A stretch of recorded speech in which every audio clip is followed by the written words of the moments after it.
second to breathe, and I'll say something. As you just heard from the presentation of Sarah Islam, the document is advocating for a uniform civil code. In addition to the critiques that Sarah is presenting to you, I do think that imposing a unilateral single legal system upon the world is a highly important issue, which requires a great deal of democratic discussion in the various countries, various cultures and civilizations to decide whether this is a better alternative than the cultural diversity and the richness of civilizations that now rule the world. I think this is a major issue that we should focus on, whether we're Muslim or non-Muslim, male or female.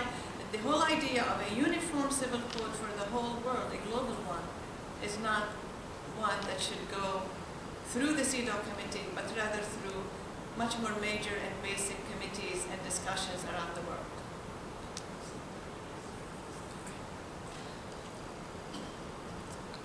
In light of this goal, from a pragmatic perspective, it is important to recognize that legal reform which is not informed by a particular society's own systems and practices can often work against the needs of the women in that society.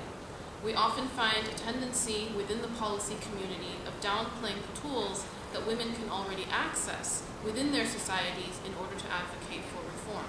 In the case of the Islamic legal framework, legitimate religious legal precedents and authority often exist in many cases for more equitable family laws and norms.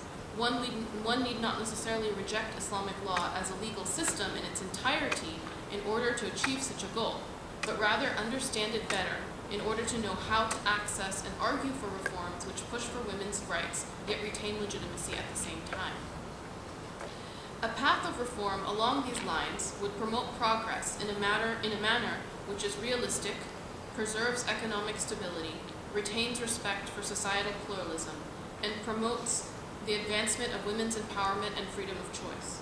Educating women about their options and about the legal tools they can use to protect themselves would be a necessary part of such reforms as well. For example, women must be taught how to make marriage contracts, a place where they can often negotiate for egalitarian marital rights, work for them. Or in many countries, including some which adhere to differing versions of Islamic family law, women often retain greater property rights and privileges under religious laws than under other legal regimes if they can be taught how to advocate for themselves in retaining these rights. In addition, it is integral that the policy community recognize that internal reform has been and is occurring. Sometimes, what might appear to be slow or incremental change is change that is holistic and takes the complicated and evolving nature of society into account. For example, Moroccan reforms in the Mudawwana and Egypt's reforms regarding laws on the dissolution of marriage are changes which are positive for their respective citizenry in many ways. Such changes should be commended and encouraged. Egypt is now working on reform in the area of alimony for divorced women. Such areas direly do need improvement. However, there are efforts taking place to move such reform forward, and from an Islamic legal perspective, there is certainly a doctrinally legitimate space for these reforms. Finally, any policy recommendations offered must include the voice of a diverse array of women, most importantly, women who will be most impacted by such reforms. Without their voices, any recommendations would be ill-informed of the actual realities in which women live and thus may prove to be inhibitory rather than helpful.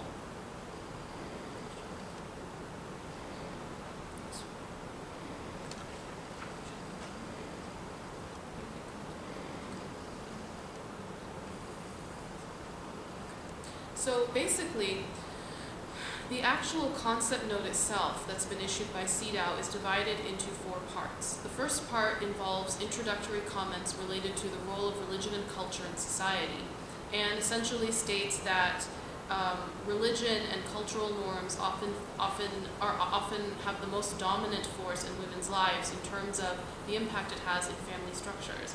And Karamah's perspective is that while religion and culture often do clearly have an influence, it is not the only influence. There are other factors in society which impact women's position and which impact women's ability to, women's upward socioeconomic mobilization. And so in terms of non-religious factors, including the economy, including educational opportunities, including legal literacy, Karamah encourages policy recommenders to encourage these types of initiatives to be promoted, because it's economic prosperity which in most cases has the greatest impact on women's ability to mobilize, or women's ability to participate in upward socioeconomic mobilization. As far as the religious factor is concerned, it is true that there is a need for reform and there is a need for closer examination of the way Islamic legal norms are often used to make specific arguments. However, we also must recognize that within these very same constructs, there is room for debate, there is room for negotiation, there is room to make these arguments. And so if we can understand that, then it allows us to also allow women in these societies to produce reforms for themselves, which are legitimate within these societies, but which at the same time promote reform. Let me add to this. In reading the document, you get the feeling that there are, well, it's more than a feeling, there are implicit assumptions about what Islamic law says on certain issues, such as the marital property, the marriage contract, and even inheritance laws.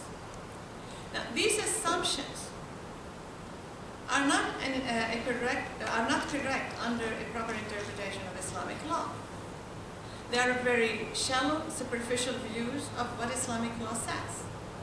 And by the way, they are views that many Muslims share because they do not know their religion sufficiently. So if we're talking law as opposed to general perceptions, we really need to have Muslim jurists sitting on these committees and advising and helping the Islamic law develop in a direction suitable for the 21st century, something that Islam recognizes as important for the jurisprudence endeavor at every time and place. This has not happened, and it could be encouraged by involving the Muslim jurists in global international activities, so that stereotypical assumptions that are false, whether made by the community of the common Muslim who is not a lawyer or a jurist, or by non-Muslims, will not then enter such concept papers, and on them will be based solutions that are really not solutions, but which will backfire in the long term. We need two things in developing a concept paper of this kind: the input of jurists who really understand what Islamic law says and the possibility of change, the possibility of growth. And it would be best to have a Muslim woman jurist and not necessarily a male jurist, although both would be pretty good. But the other element you really need to have is the voice of the average woman. What does she need really in her society? Her society in Bangladesh, in Afghanistan, and in Morocco is different from mine in the United States. And I'm not going to make general assumptions about them and tell them what a uniform civil code should say. That does not sound highly democratic to me. We should engage their voices, and I think at least within the Muslim community, that's a role that the OIC could take leadership in. And then with the United Nations, develop a better position, a more wholesome position. Because I'm assuming that the purpose of this paper is actually to promote a better set of laws for women's rights, whether Muslim or otherwise. We are talking about Muslim women because that's who we are and that's what we understand. But for example, the paper delves into issues of inheritance law, which I think you will be talking about in a minute, without understanding the complexity of inheritance laws, and without understanding that these laws do not stand alone, but they're part of a seamless web of rights and obligations within the whole Islamic legal system. And to tell you the truth, this is a very complex system that you don't get to know by simply flipping a few pages and reading a few verses. So much of these traditions need to be approached, at least with the respect that we approach with the voices and the philosophies of Hegel and Sartre and others. Although these are much deeper and more entrenched in the populations, and we treat them less seriously.